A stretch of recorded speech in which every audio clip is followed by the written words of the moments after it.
요소의 18장 오늘 주신 땅을 소유하라. 주신 땅을 소유하라. 요소의 18장 1절부터 10절까지 하겠습니다. 요소 18장 3절입니다. 요소 18장 3절 다 찾으셨으면 같이 읽습니다. 요소 18장 3절 같이 읽습니다.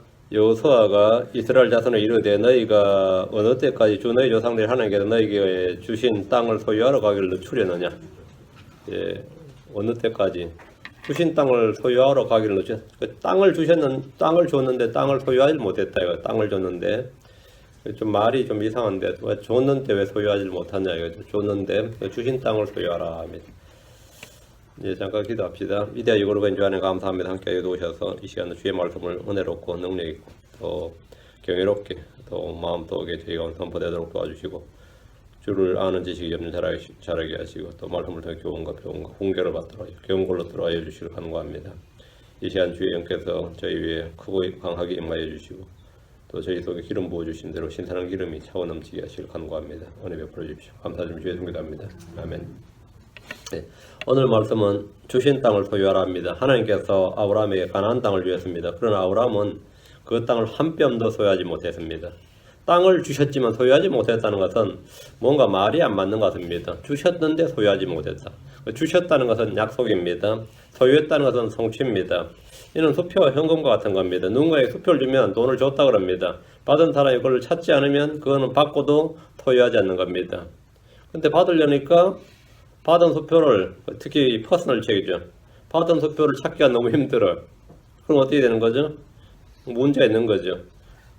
아브라함, 이삭, 야곱, 요셉을 비롯한 이스라엘 조상들은 땅을 받았습니다. 땅을 받았어요. 그러나 그들은 그 땅을 소유하지 못했습니다.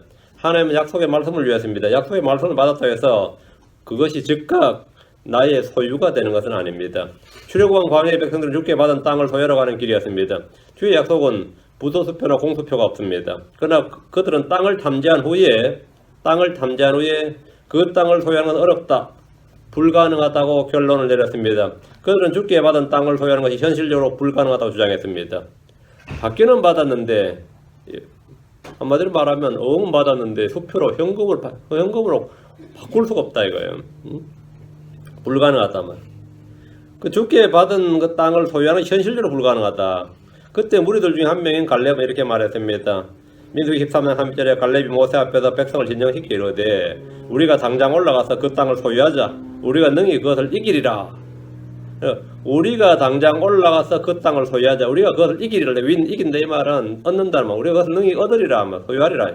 여기서 중요한 말이 그러면 우리가 당장 올라가서 그 땅을 소유하자. 그들은 이미 주께 땅을 받았습니다. 그럼 지금은 올라가서 소유해야 됩니다. 하나님의 약속을 주려고 그것을 소유해야 되는 겁니다. 여러분이 상속재산으로 받은 집이나 땅이 있는데 그럼 누구 거죠? 상속재산으로 받은 땅이나 집이 있어요. 아버님이나 어머니 돌아가셔서. 근데 그 집이나 땅을 누가 차지하고 있어요. 그럼 어떻게 됩니까? 쫓아내고 그 집과 땅을 소유하러 갈 겁니다. 이건 내 건데. 그렇죠. 경찰을 부르거나 법원에 퇴거 명령을 내려달라 요청해서 자신이 받은 것을 소유하려고 한단 말입니다. 그런데 야 이게 현실적으로 이거 소유하는 게 어렵네. 이러면 어떻게 된 거죠?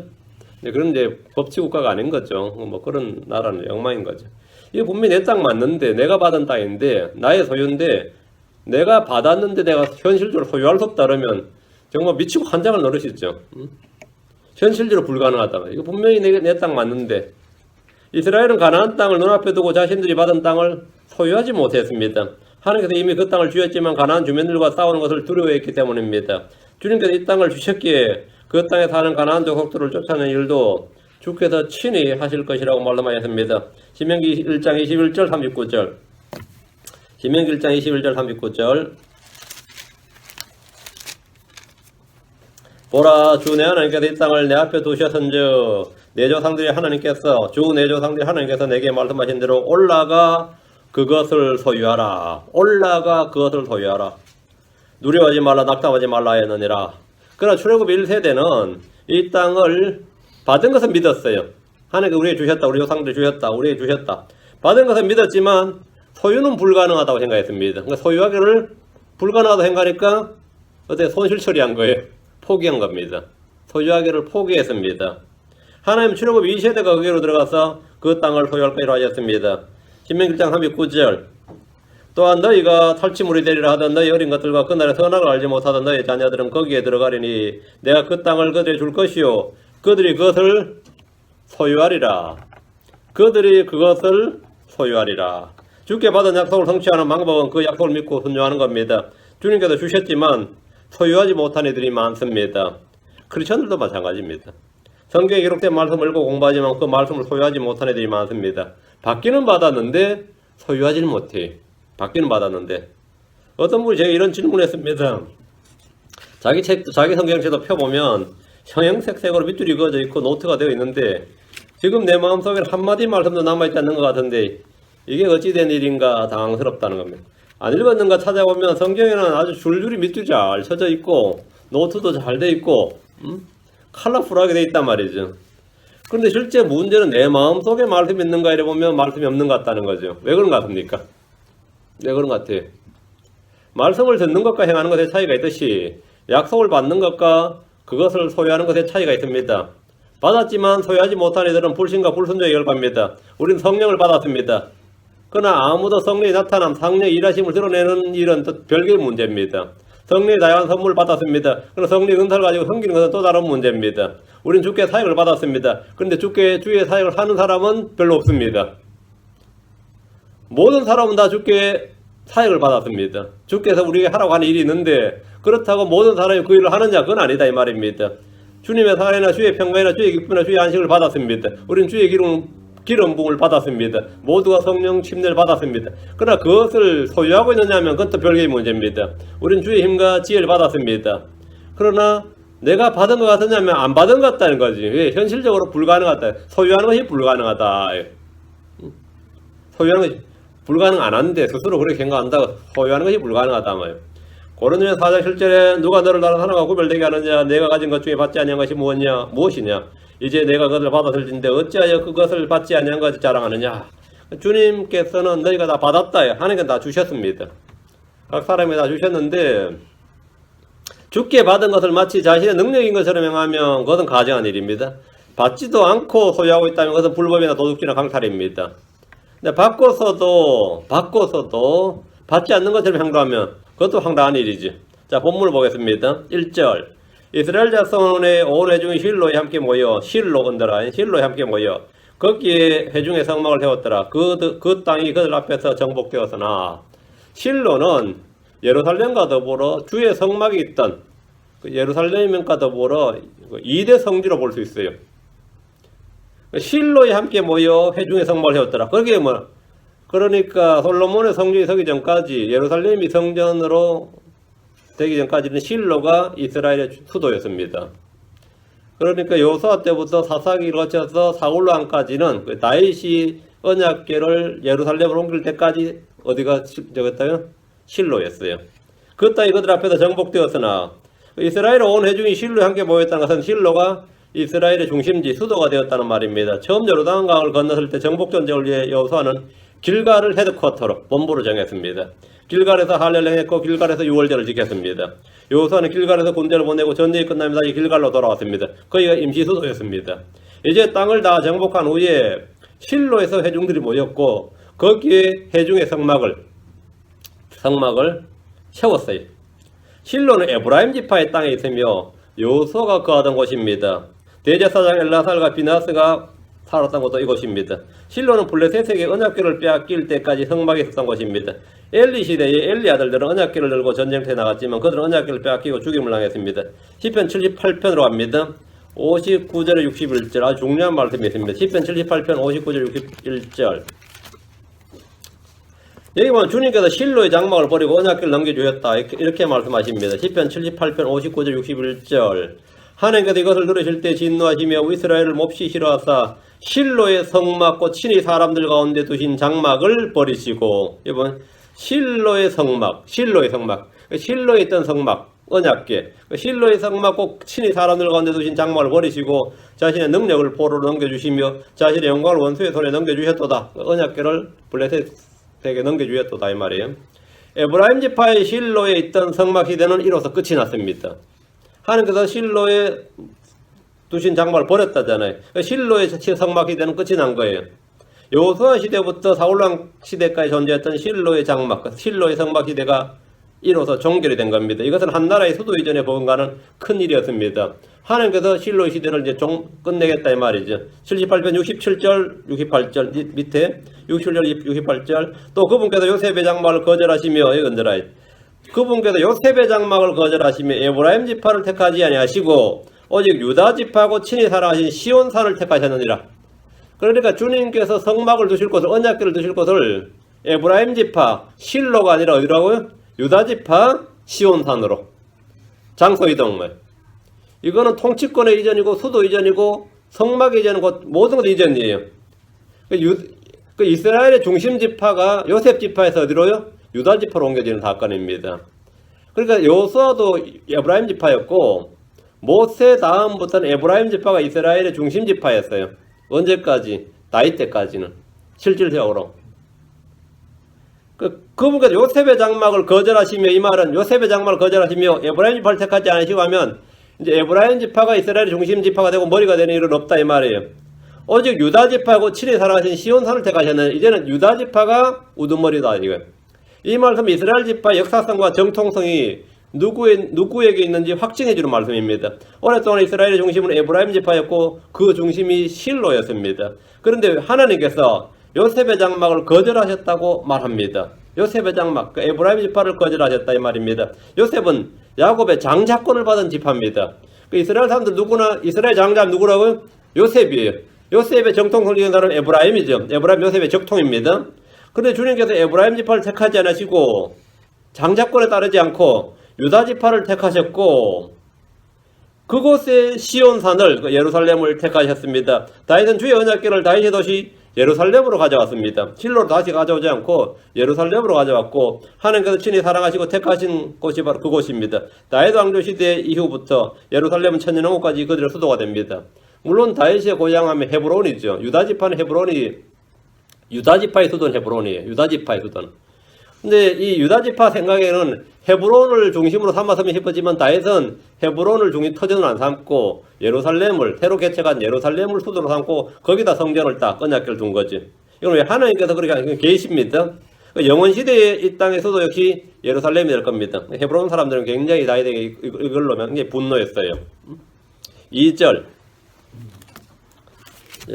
자, 다시 여호수아기 18장 2절. 이스라엘 자손 가운데 아직도 7지파가 자기들 상속재산을 받지 못한 채 남아있었으므로 자 생각을 해보세요. 12지파가 있는데 레위지파 빼고요. 레위지파는 이제 상속을 안 받으니까 레위지파 빼고 11지파가 되는데 왜 12지파냐면 이제 요셉 지파 둘로 에브라임 문하세 지파 해가지고 12지파 된 거죠. 근데 자 땅이 이제 다 정복됐어요. 제비 뽑아라 그러니까 유다부터 뽑았어요. 유다가 딱 뽑았는데 너무 잘 뽑은 거예요.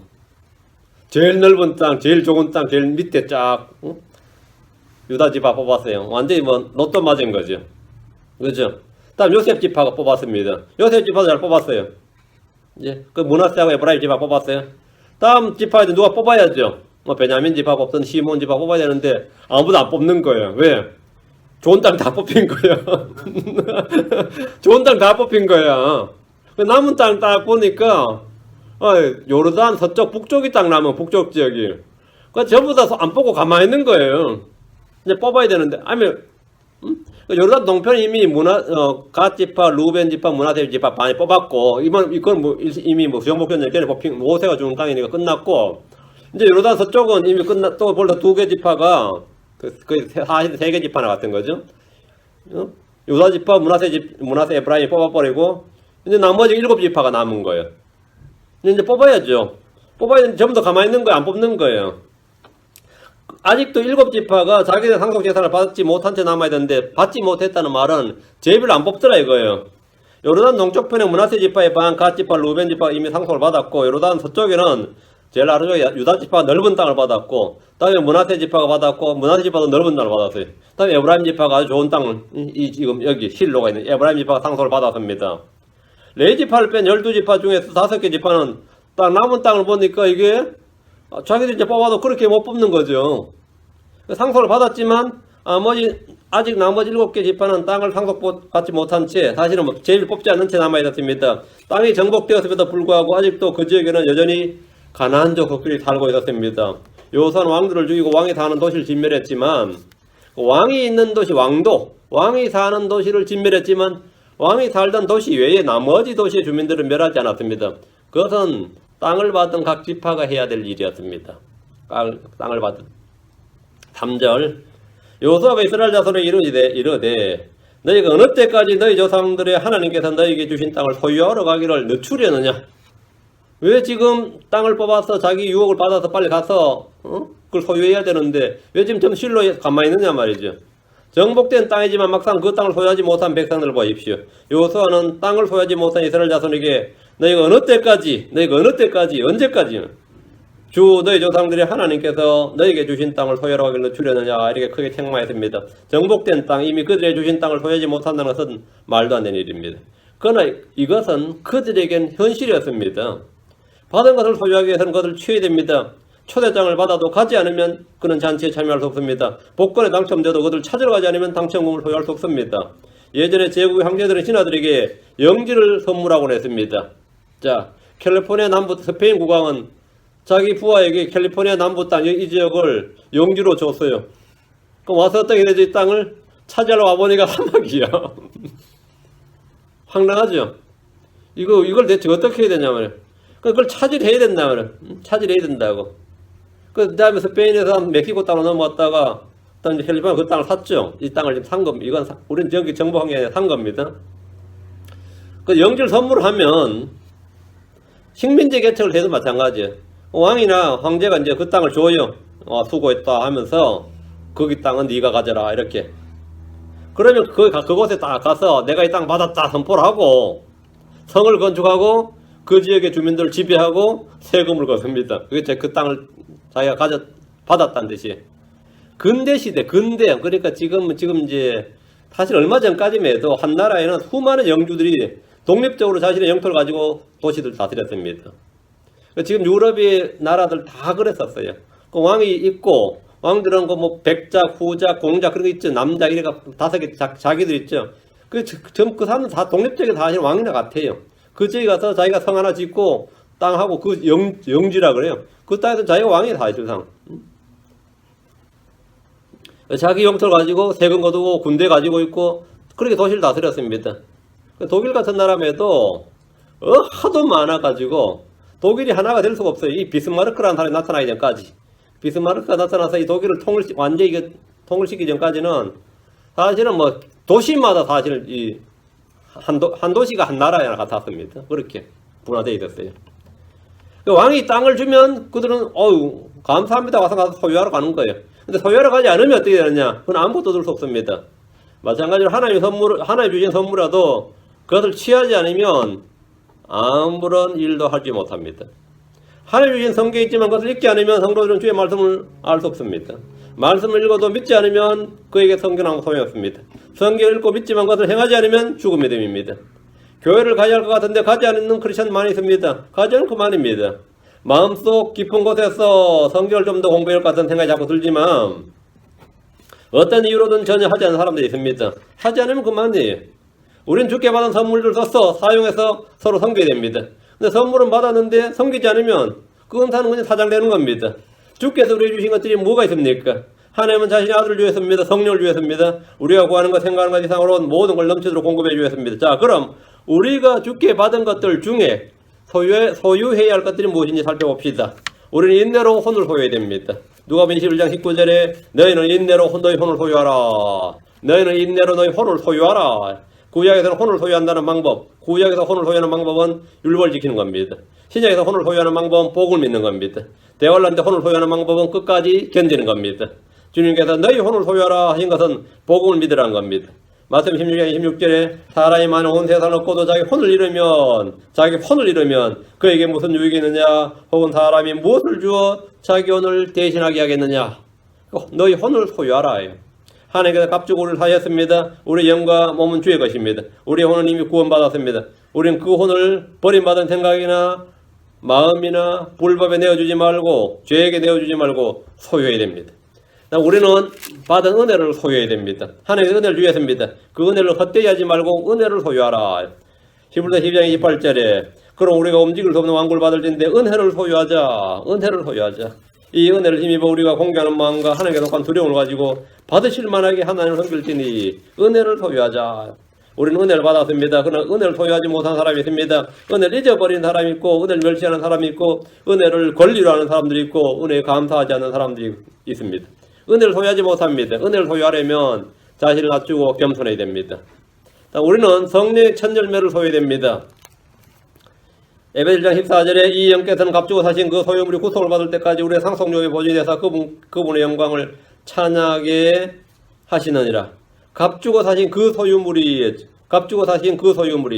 우리가 바로 값주고 사신 그 소유물입니다. 성령을 받았음에도 아직 성령을 달라고 외친 이들이 있습니다. 성령을 소유한 우리가 성령을 소유하라는 것은 성령 충만을 기도하라는 겁니다.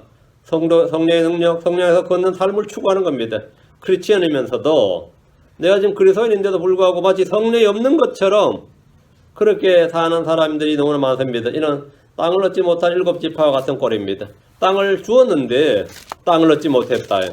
줬는데 전 받지 못했는데요. 하나님께서 줬는데 얻지 못했다. 지금 이런 꼴이죠. 자, 자기 그릇을 소유할 줄 알아야 됩니다. 성도들은 자기 그릇을 소유할 줄 알아야 됩니다. 데살로니가 4장 4절에 너희 각 사람이 거룩히 구별함과 존경함으로 자기 그릇을 소유할 줄 알되 자기 그릇을 소유할 줄 알되 했습니다. 그릇이라는 건요, 자기 그릇, 자기 몸입니다. 성도의 몸을 말합니다. 성도들은 저마다 자기 그릇을 주께서 쓰시기 합당한 그릇, 깨끗한 그릇으로 만들 줄 알아야 됩니다. 그릇. 그릇을 어떻게 한다고요? 거룩히 구별함과 존귀함으로 자기 그릇을 소유할 줄 알되. 자, 디모데후서 2장 20절 21절에 디모데후서 2장 20절 21절에 그러나 큰 집에는 큰 그릇과 은그릇뿐 아니라 나무 그릇과 질그릇도 있어 어떤 것들은 종기로 어떤 것들은 흠이 이르나니 그러므로 사람이 이런 것들로부터 자기를 깨끗하게 하면 종기에 이르는 그릇 곧 거룩히 구별되어 주인의 쓰기에 합당하며 모든 선한 일에 예비된 그릇이 되리라. 여러분 어떤 그릇에 뭘 담고 할 때는 그 그릇에 용도가 있죠. 용도가 있습니다. 근데 우리가 거룩함과 거룩히 구별함과 존귀함으로 자기를 깨끗하게 하고, 그죠? 그러면 종기에 이르는 그릇 곧 거룩히 구별되어 주인이 쓰시기 합당한 그릇이 된다 이 말입니다. 자기 몸을 술이나 담배나 마약에 내어주면 그 몸은 주의 성전으로 합당하지 않습니다. 자기 몸을 음행에 내어주고 불법에 내어주면 깨끗한 그릇이 될 수 없습니다.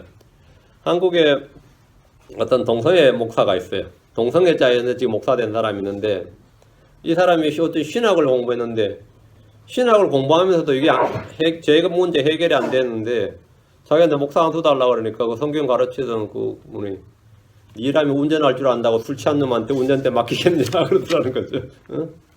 네가 네 죄를 아직 해결 안 하고 그냥 그 신학 공부했다고 하나님이 한테 목회 맡기겠냐 이거예요.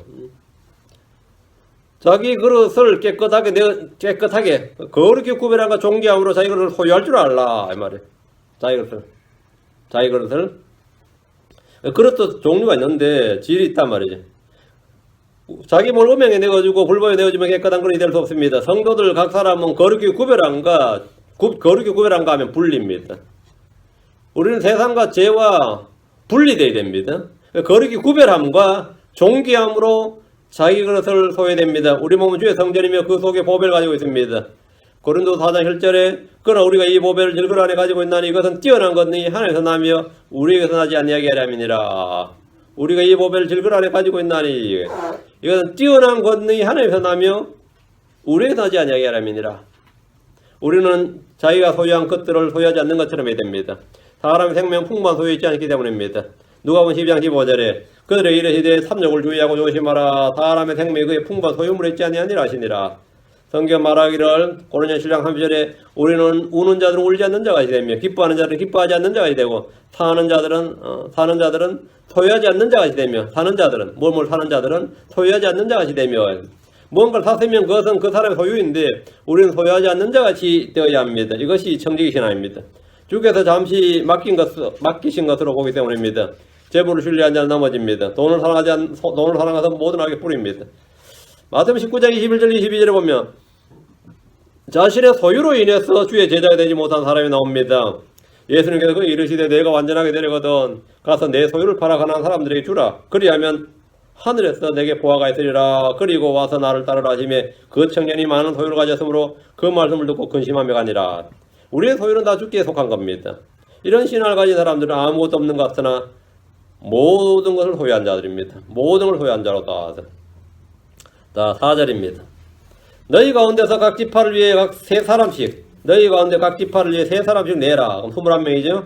7지파니까 내가 그들을 보내리니 그들이 일어나서 그 땅을 두루 다니며 자기들의 상속재산에 따라 그것을 묘사한 뒤에 내게로 돌아오리라. 여호수아는 땅을 소유하러 가지 않는 7지파에게 세 사람씩을 차출해서 그들을 보내서 그 땅에 대해 묘사한 뒤 돌아오게 했습니다. 7지파에게 세 사람씩이죠. 미국은 이 대륙을 주로 나누죠. 북미 대륙을 주로 나누었어요. 그리고 주마다 카운티를 나눕니다. 카운티는 각 도시를 나눕니다. 한국 역사를 보면 조선시대 때 처음으로 이제 8도로 나누었어요. 행정구역을. 그래서 이제 한국을 8도강 하더라고 그러죠. 8개의 도로 나누었는데, 이 도자가 길도자입니다. 길을 중심으로 나누었다는 말이에요. 그 8도입니다. 길을 8갈래로 내가지고, 그다 8도라 그래도 하고, 옛날에 8로라 그랬습니다. 8로. 8길이란 뜻이에요. 경기도, 충청도, 경상도, 전라도, 강원도, 항해도, 평안도, 함경도 이렇게 8도로 나눴습니다. 지금 그러다가 이제 통일이 남북이 갈라지면서 이걸 쪼갠 거예요. 뭐 예를 들어 충청남북도, 경상남북도 이렇게 전라남북도 이런 식으로 북한도 평안남북도, 함경남북도 이렇게 쪼갠 거고 도는 8도입니다. 제주도, 울릉도 같은 섬은 그냥 경상도에 포함시키고요. 이스라엘은 12지파도 마찬가지로 이스라엘 12지파는 8도 정도가 아니라 연방국가입니다. 이스라엘은 12개 지파의 연방국가예요. 12개 족속이라고 봐야 됩니다. 각 지파마다 자기 땅을 갖기 위해서는 경계를 나눠야 됩니다. 이미 5개 지파는 땅을 받았으니까 해당 사항이 없고 나머지 7개 지파는 북쪽 땅을 살펴보고 7부로 나눌 수 있도록 땅의 모습과 지형과 특성들을 모두 조사해 오도록 했습니다. 본래는 제비 뽑아서 가면 되는데 애들이 서로 눈치를 보고 있으니까 제비를 안 뽑고 있으니까 여호수아가 직접 개입을 한 겁니다. 제비 안 뽑으려면 내가 해결해 주겠다 이거예요. 이들 아예 자신들이 조사한 것들을 책으로 만들어서 여호수아에게 돌아왔습니다. 이를 통해 12개 지파가 처음에 제비를 뽑을 때 먼저 제비를 뽑은 유다 지파가 맨 아래쪽을 차지했고 다음 요셉 지파, 므낫세 지파, 에브라임 지파가 제비를 뽑아서 그 위쪽 지역을 차지했습니다. 얘들은 자신들이 뽑은 땅이 적다고 더 달라고.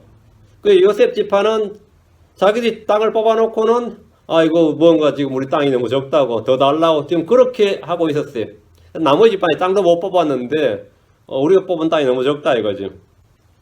얘들은 자신들이 땅이 적으니까 여호수아한테 좀 더 달라고 요청을 했는데 여호수아는 그들이 받은 땅에 삼림을 개척하고 거기 사는 브리스 족속을 쫓아내고 거기서 거하라 이렇게 말했습니다. 이들 3개 지파가 땅을 차지해버리고 나니까 나머지 지파들은 이제 윗지역인데 제비를 뽑지 못한 상태였습니다. 7지파는 땅을 앞에 두고도 제비를 뽑을 생각도 못하고 있었어요. 제비 뽑아라 그래요. 전부 다 가만히 있는 거죠. 북쪽 지역의 땅의 구역 정리가 덜 끝났거나 어디로 가야 할지 모르는 그런 상태였습니다. 지파마다 서로 눈치를 보면서 경쟁하면서 제비를 뽑는 것이 혼외란 식의 마음이 있었던 겁니다. 요르단 동쪽 좋은 땅은 루벤, 갓, 므낫세 지파 반이 차지해버렸고 요르단 서편의 맨 아래 부분은 좋은 땅 유다 가지고 그 위로는 에브라임, 다음에 므낫세가 가져버렸으니까 이제 남은 땅 어딜 가든지 그렇게 마음에 들질 않은 겁니다. 5절 그들이 그 땅을 7몫으로 나누되 유다는 남쪽으로 자기 지경 안에 거하고 요셉의 집은 북쪽으로 자기 지경 안에 거하리니 이제 이 여호수아가 한 이 말은 아주 훗날 아주 중요한 이게 모멘텀이 아주 중요한 말입니다. 보세요. 유다는 남쪽으로 자기 지경 안에 가고 요셉의 집은 북쪽으로 자기 지경 안에 가라. 그러니까 이스라엘 집 땅을 12지파가 나누는데 지금 여호수아는 2개 지파로 말하고 있어요. 남쪽 유다, 북쪽 요셉 이렇게. 남쪽은 유다가 갖고 북쪽은 요셉이 가져라. 그 남쪽 땅은 유다가 대표하고 북쪽 땅은 뭐라고요? 요셉이 대표한다 이거예요. 요셉이. 이 말씀은 이스라엘의 남북을 구분하는 중요한 말씀입니다. 훗날 남한국, 북한국이 나눠질 때 영토 경계, 지파의 경계에 구분이 됩니다. 남한국, 북한국은 결국은 유다 지파, 요셉 지파의 분리예요. 유다 지파, 요셉 지파의 분리라고. 그러니까 남쪽과 북쪽, 유다와 요셉의 집이 이렇게 나누어진다는 겁니다. 유다는 남쪽으로 자기 지경 안에 거하고 요셉의 집은 북쪽으로 자기 지경 안에 거할 것이라고 합니다. 북쪽은 요셉이 갖고 남쪽은 유다가 갖는다.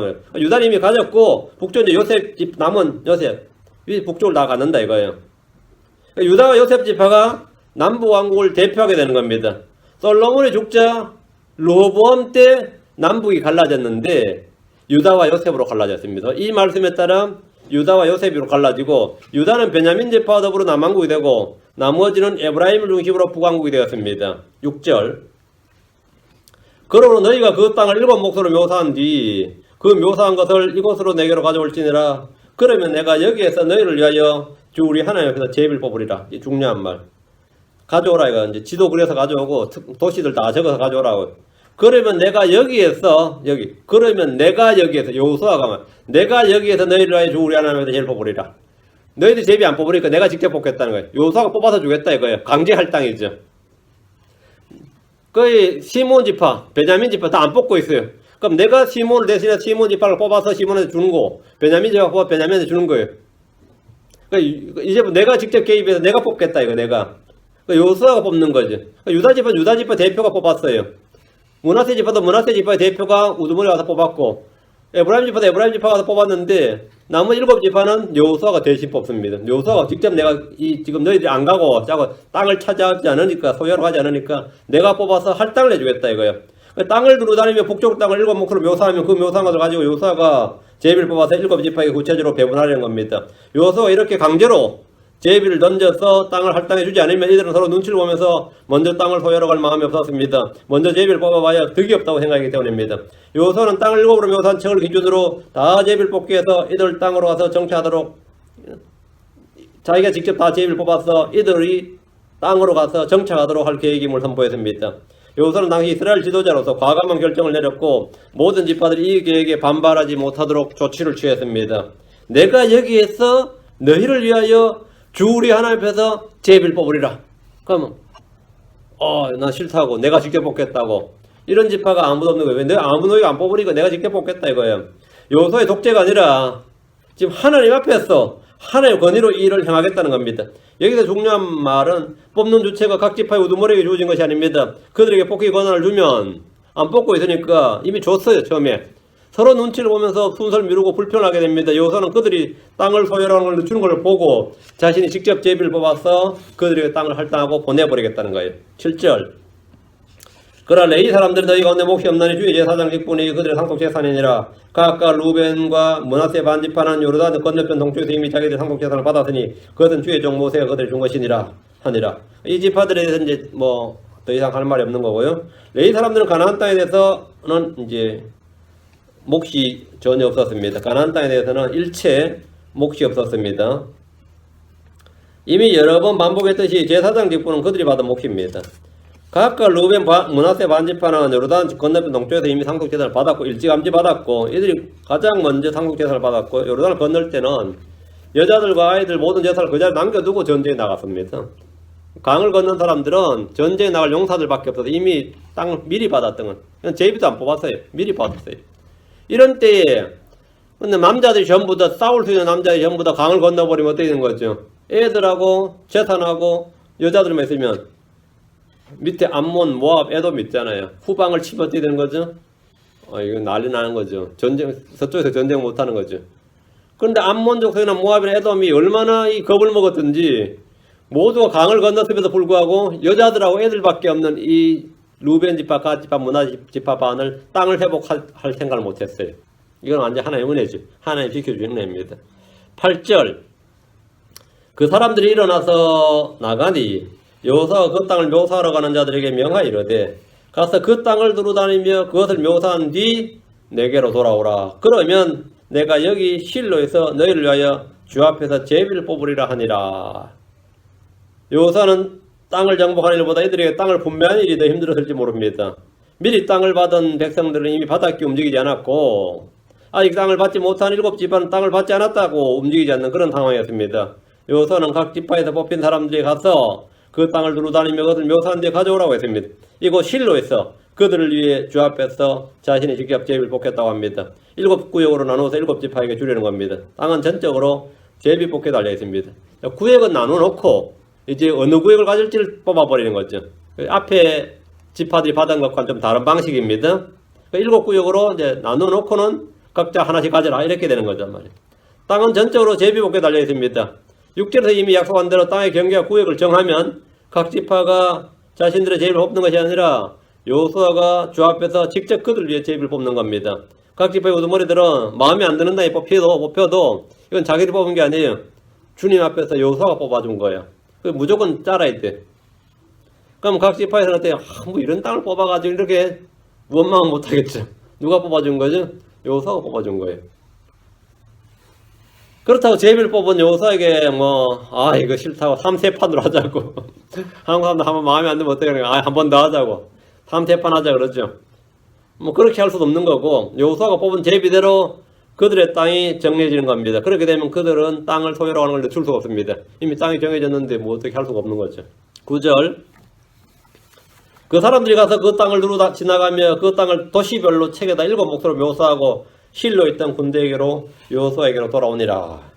여호수아의 명령대로 이들은 이스라엘 북쪽 땅을 두루 지나가며 도시별로 7책에다 7몫으로 묘사하고 실로 있던 여호수아에게로 돌아왔습니다. 실로 있던 군대란 말은 7지파 이스라엘 백성들이 모두 실로에 모여 있었기 때문입니다. 이제 제비를 뽑을 차례입니다. 10절 여호수아가 그들을 위하여 실로에서 주 앞에다 제비를 뽑고 거기서 여호수아가 이스라엘 자손의 배분에 따라 그 땅을 그들을 위하여 나누더라. 주체가 여호수아가죠. 여호수아가 제비를 뽑고 여호수아가 나누었다 말이죠. 여호수아는 그들을 위하여 주 앞에다 제비를 뽑았습니다. 이번에 한국 러시아 월드컵 추첨을 하는데 한국과 일본이 마지막으로 남았어요. 한국과 일본이. 근데 F조와 H조였거든요. 두 나라 남았으니 50%죠. F조와 H조인데 H조는 좀 약팀, 약간 그래도 한국 사람이 하기 좀 좋은 약팀을 생각해서 H조 뽑혔으면 좋겠다 싶었는데 F조로 뽑혔어요. F조는 독일, 스웨덴 이거 하나만 한 게임이에요. 근데 F조가 뽑혀버리고 H조가 일본이 뽑혔어요. 어떻게 50% 확률 50%인데 그 50%도 어떻게 일본한테 지냐. 그래가지고 둘 중 하나인데 둘 중 하나잖아요. 마지막에 뽑혔는데 근데 만약에 그 뽑은 사람이 한국의 축구협회 정 누구라든지 차범근 씨가 뽑았다든가 욕바가지를 먹는 거예요. 그거 하나 제대로 못 뽑냐고. 그러겠죠. 그거 하나 제대로 못 뽑으면 엄청 욕먹을 겁니다. 근데 7지파의 땅은 여호수아가 직접 그들을 위해서 실로에서 주 앞에서 제비를 뽑았고 그 땅을 나눠줬습니다. 거기에 대해서는 할 말 없죠. 한국 대부분 누가 뽑았을 것 같아요? 이탈리아의 파비오 칸나바로? 제가 이름 저는 굉장히 유명한 사람이래요. 저는 잘 모르는데.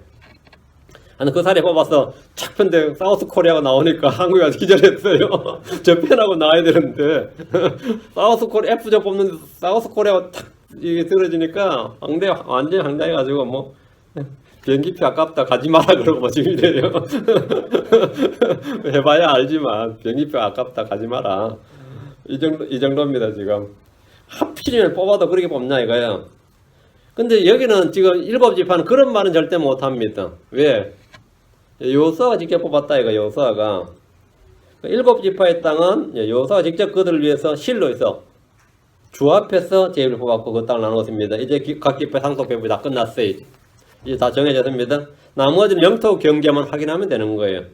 여호수아가 뽑은 7지파의 순서는 첫째 여호수아가 이제 7개 구역 나눠놨죠 이제. 뽑는다 하면서 첫째 베냐민 지파부터 뽑았어요. 베냐민 지파가 받았어요. 그래가지고 유다 지파 땅 바로 위로 얻었고 다음에 시몬 지파를 받았는데 시몬 지파는 얼마나 이게 땅이 유다 지파 땅 안에 뽑혔어요. 유다 지파 땅 안에 도시들. 유다 지파 땅이 너무 컸어. 그래서 시몬 지파는 불만이 많았을 겁니다. 셋째는 스불론 지파가 뽑혔고 다음 이사갈 지파, 5번째는 아셀 지파를 뽑았고 6째 납달리 지파. 나머지 마지막 뽑을 필요도 없죠. 하나밖에 안 나. 단 지파입니다. 단 지파 제일 마지막에 뽑혔는데 18장 11절 이제 베냐민 지파의 땅이 나오고 18장 11절부터 19장까지 19장 51절까지가 7개 지파가 그냥 나옵니다. 길게 앞에 유다 지파나 요셉 지파와 다르게 유다 지파, 요셉 지파는 굉장히 한 지파에 엄청나게 길게 나왔는데 그냥 이 두 장에 7지파 할 때는 다 정리해버립니다. 그래가지고 18장 11절에 베냐민 지파, 19장 1절에 시몬 지파, 19장 10절에 스불론 지파, 19장 17절에 이사갈 지파, 19장 24절에 아셀 지파, 19장 32절에 납달리 지파, 19장 40절에 단 지파. 이렇게 19장에 다 정리해버리고 7지파의 도시로 경계가 나오고 이로써 상속의 땅 배분에 관한 기록은 이걸로 끝이에요. 20장은 이제 여러 가지 도피도시들이 나오는 거죠. 다음 21장은 레위 사람들이 각 지파 속에 받은 도시들. 다음에 22장에는 이제 이런 상속 재산이 다 끝나니까 요르단 동편에서 전쟁하러 왔던 2개 지파 반의 장정들, 용사들이 다 자기 땅으로 돌아가는 게 이제 22장. 다음에 23장이 다 여러분 아다시피 이제 요수아의 유언과 같은 유명한 고별 연설이 나옵니다. 요수아가 이제 이스라엘 모든 지파에게 당부하는 장면이죠. 유명한 말. 뭐 거의 고별 설교라고 그러죠. 고별 설교. 예, 죽기 전에 하는 고별 설교. 이렇게 하면 요수아가 이제 끝이 나는데 거의 이제 막바지 우리도 거의 막바지 같습니다. 땅 문제는 다 명토 경계하면 땅 문제 끝이 납니다. 예. 자, 기도합시다. 위대하고 거룩한 주 하나님 감사합니다. 주께서 함께 하시셔서 오늘도 계속해서 하나님의 말씀 쏟아 보여주시고 주의 영을 충만케 해주시고 간구하며 듣는 모든 분들에게 주의 지혜와 주의 권능과 또 이 주의 생명이 차고 넘치도록 인도하여 주시옵소서. 감사드리며 주의 성기도합니다. 아멘. 아멘.